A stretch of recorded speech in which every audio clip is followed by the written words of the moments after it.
કથા શબ્દની વ્યાખ્યા શું? કથા કોને કહેવાય?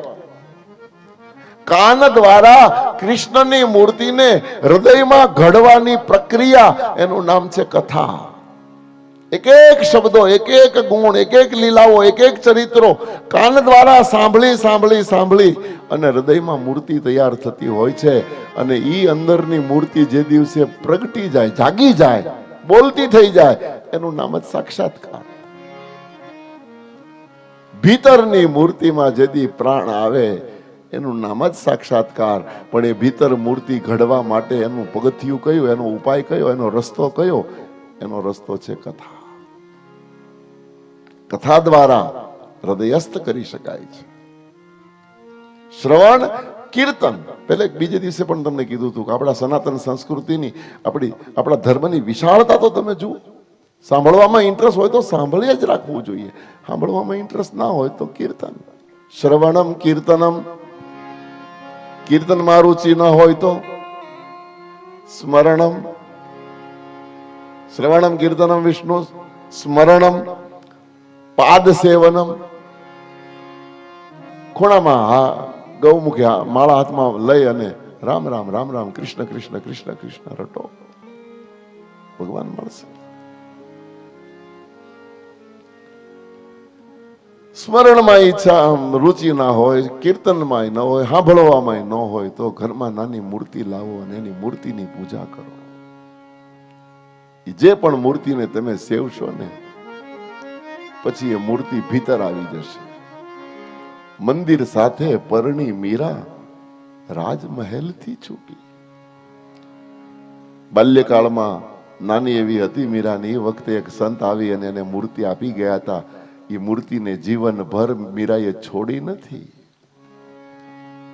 પરણતી વખતે પણ મીરાએ ઠાકોરજીને ગોદમાં રાખ્યા છે.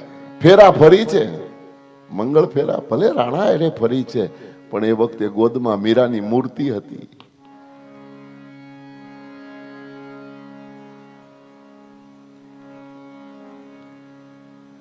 મૂર્તિ પૂજા કરો, રુચિ હોય તો.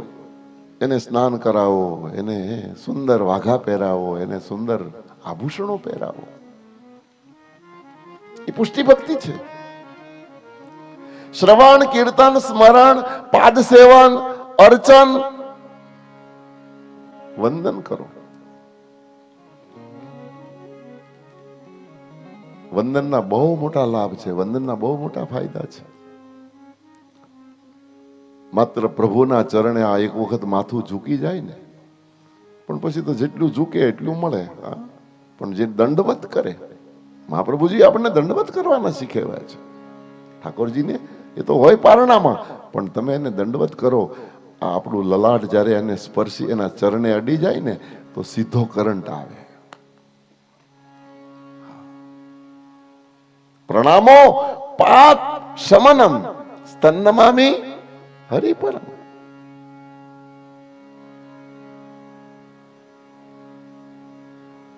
પ્રણામ કરવાથી મારા તમારા પાપોનું શમન થાય છે.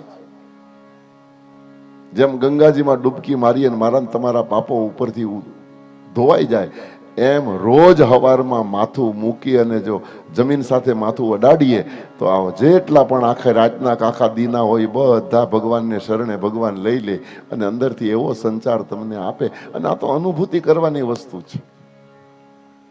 પણ આપણે અધવણીઓને હું હેઠો કરવો જ નથી એનું.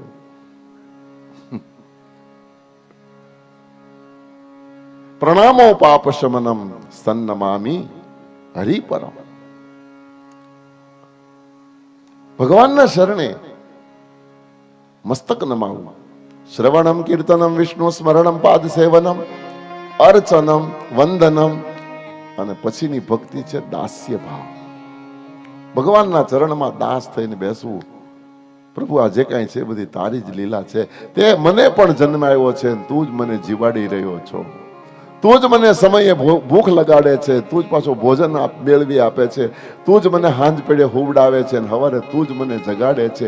આ ભાવ દિલથી અંદરથી થવો જોઈએ.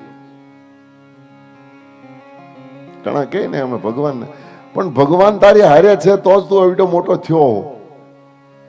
હા, સાદી ભાષા સમજાવું છું તમને.